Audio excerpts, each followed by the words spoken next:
नमस्कार। देशकाल प्लस में आपका स्वागत है। मैं हूं मुकेश कुमार। दोस्तों, इन दिनों मीडिया में एक युवक की बहुत चर्चा हो रही है। नाम है उनका देवव्रत महेश रेखे। और प्रधानमंत्री नरेंद्र मोदी से लेकर योगी आदित्यनाथ तक हर बीजेपी का नेता उनके फोटो, उनके वीडियो ट्वीट कर रहा है, सोशल मीडिया पर शेयर कर रहा है, उनकी तारीफ कर रहा है और गुणगान कर रहा है। लगातार उनका महिमा मंडन हो रहा है।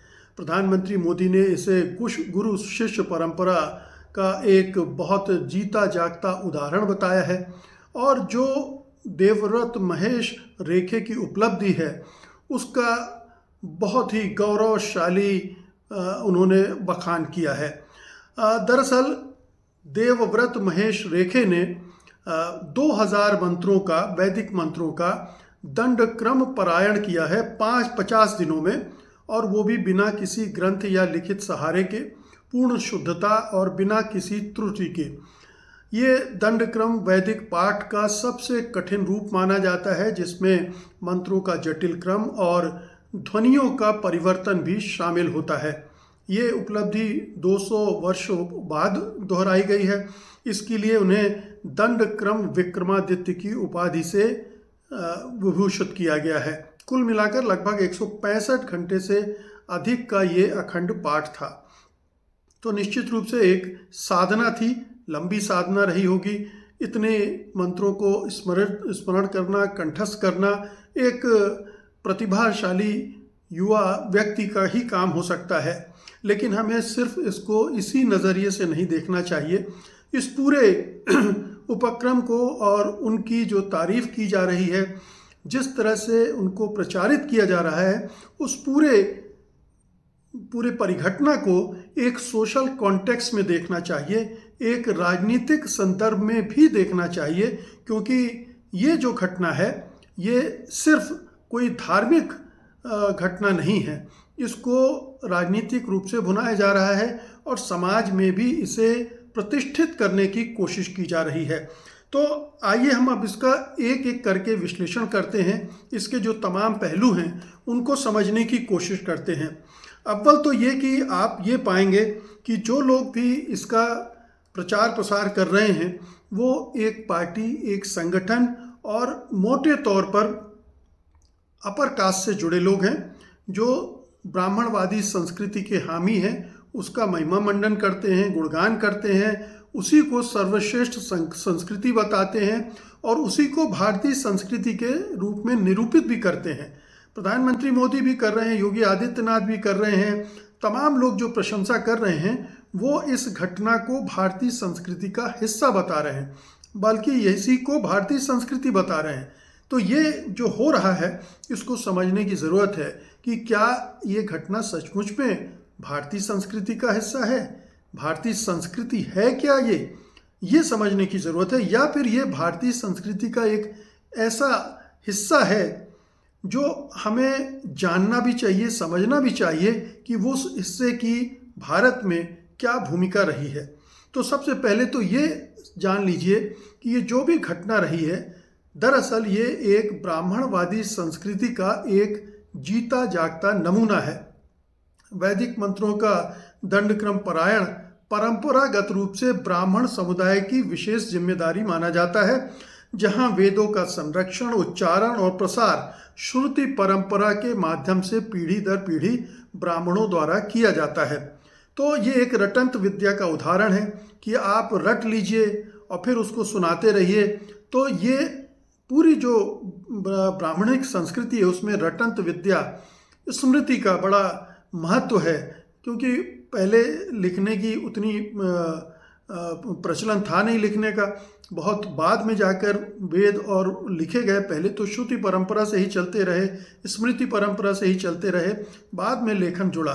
तो ये उस परंपरा से जुड़ा रहा है और श्रुति परंपरा के माध्यम से पीढ़ी दर पीढ़ी ब्राह्मणों द्वारा किया जाता रहा है और ब्राह्मणों के लिए किया जाता रहा, ये ध्यान रखिएगा। ये प्रथा मनुस्मृति और अन्य स्मृति ग्रंथों में वर्णित वर्णाश्रम व्यवस्था से जुड़ी हुई है। वर्णाश्रम व्यवस्था यानी जाति व्यवस्था से जुड़ी हुई है, जहाँ वेदा अध्ययन को ब्राह्मणों का विशेषाधिकार बताया गया है। यानी ये जो पूरी चीज़ें हैं ये केवल ब्राह्मण पढ़ सकते हैं, ब्राह्मण ही कर सकते हैं। वेदों के ज्ञान को एक वर्ण विशेष तक सीमित कर दिया गया, उसे पूरे समाज को नहीं बांटा गया। तो ये एकाधिकार था ब्राह्मणों का, उनका वर्चस्व था। देवव्रत रेखे भी एक वैदिक ब्राह्मण परिवार से हैं और ये उपलब्धि वैदिक गुरुकुल परंपरा को मजबूत करती है, जो ऐतिहासिक रूप से ऊपरी जातियों तक केंद्रित रही है। तो ये पूरी परंपरा का संबंध ऊपरी जाति से रहा है, ब्राह्मणों से रहा है, ये समझने की ज़रूरत है। अगर ऐसा रहा है तो फिर इस ज्ञान का बाकी समाज के लिए क्या मतलब है? अगर ये ज्ञान है भी, हम इस पर भी आएंगे कि ज्ञान है भी तो किस तरह का ज्ञान है, और ये ज्ञान क्यों एक जाति विशेष तक सीमित रखा गया? केवल ब्राह्मण ही पढ़ सकते हैं, ब्राह्मण ही सीख सकते हैं। आपने पढ़ा होगा कि ये मनुस्मृति में बाकायदा कहा गया है कि अगर कोई शूद्र या निचली जाति का कोई व्यक्ति वेद पढ़े तो उसके कानों में पिघला हुआ शीशा घोल देना चाहिए। शंभूक वध का आप पूरा प्रकरण जानते ही होंगे। तो ये उसी परंपरा की एक्टिविटी है, ये समझने की ज़रूरत है। ये पूरी कोई भारतीय संस्कृति नहीं है। फिर आइए, इसका क्या कोई आधुनिक विज्ञान से संबंध है? हम मान लेते कि ये एक बड़ी उपलब्धि है, बड़ी घटना है और इससे भारतीय ज्ञान परंपरा का पूरा जो लोप हो गया था, ऐसा जो कहते हैं, उसका पुनराविष्कार हो रहा है और लोग अब उससे प्रेरित होंगे, नया ज्ञान मिलेगा उनको। लेकिन क्या वो ज्ञान आधुनिक विज्ञान से जुड़ा हुआ है, आज के ज्ञान से जुड़ा हुआ है, या केवल वेदों को स्मृत रट लो और सुनाते जाओ, अखंड पाठ कर दो और विक्रमादित्य की उपाधि ले लो? क्या यही है? नहीं, इसका आधुनिक विज्ञान से कोई भी लेना देना नहीं है। वेद मंत्रों का पाठ मुख्य रूप से आध्यात्मिक ध्वन्यात्मक अभ्यास है, जो ध्यान, एकाग्रता और श्रवण इंद्रिय की शुद्धि पर आधारित होता है।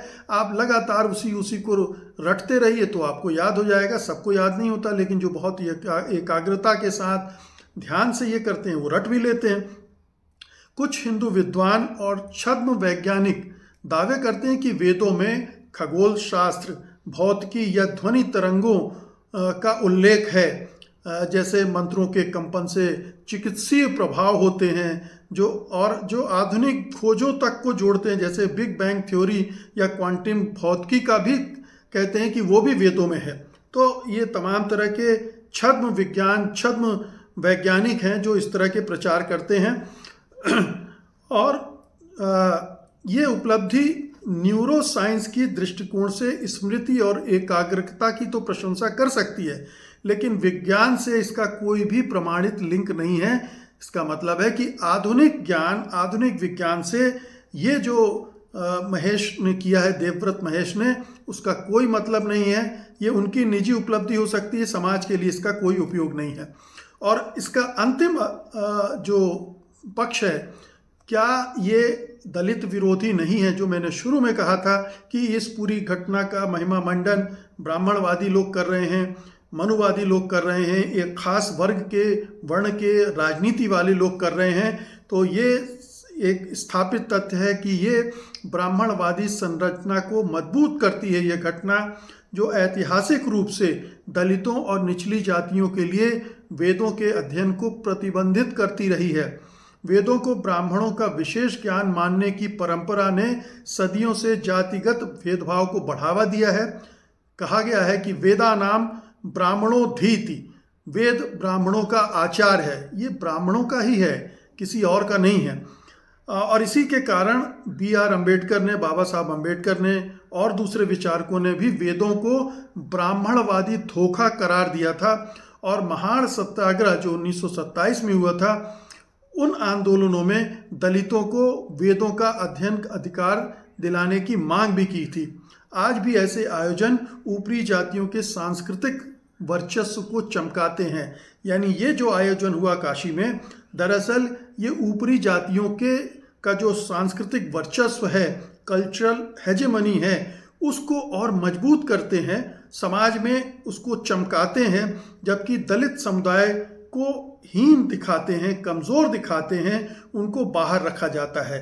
तो स्पष्ट रूप से इस घटना का महत्व जाति विभाजन को और गहरा करता है, निचली जातियों को हेय बताता है, हीन बताता है और ऊपरी जातियों का महिमा मंडन करता है। कुल मिलाकर ये दलित विरोधी मानसिकता को चुनौती देने के बजाय उसे अनजाने में पुनर्जीवित करता है। जब तक वैदिक ज्ञान को समावेशी न बनाया जाए तब तक ये इस तरह की घटनाओं का कोई महत्व नहीं है। चाहे कितने ही अखंड पाठ करवा लिए जाएं, चाहे कितनी भी रटंत विद्या से इस तरह के प्रदर्शन कर दिया जाए, उससे सवर्णों के लिए तो ये प्रेरणादायक हो सकती है, उनके लिए तो सांस्कृतिक उत्थान का विषय हो सकता है, लेकिन अगर आप सोशल जस्टिस, सामाजिक लेंस की नज़र से देखेंगे तो इसमें आपको नज़र आएगा सीधे सीधे कि ये जो राजनीति चल रही है वो कैसे ब्राह्मणवादी राजनीति को मजबूत कर रही है, ब्राह्मणवादी वर्चस्व को मजबूत कर रही है और निचले तबकों को और दबाने की कोशिश कर रही है। सांस्कृतिक रूप से एक पूरी धारणा बनाने की कोशिश होती है, उनके अंदर ये बात पैदा करने की, भावना पैदा करने की कोशिश होती है कि ब्राह्मण श्रेष्ठ हैं। ये देखो देवदत्त, देवव्रत, महेश, रेखे इतने महान ब्राह्मण हैं, 200 साल में पहली बार जिन्होंने ये कर दिखाया है, कितनी कठिन तपस्या है, कितना बड़ी साधना है, कितनी एकाग्रता है और कितनी प्रतिभा है। ये सारा एक आभा मंडल क्रिएट किया जा रहा है एक व्यक्ति के चारों तरफ, ताकि उससे जुड़ी जो जातियां हैं और उस संस्कृति से जो लोग लाभान्वित हो रहे हैं वो अपना उल्लू सीधा कर सकें। तो सावधान हो जाइए। इस घटना पर बहुत खुश होने, उछलने, जश्न मनाने, सेलिब्रेट करने की ज़रूरत नहीं है। बहुत बहुत शुक्रिया आपका। धन्यवाद। नमस्कार।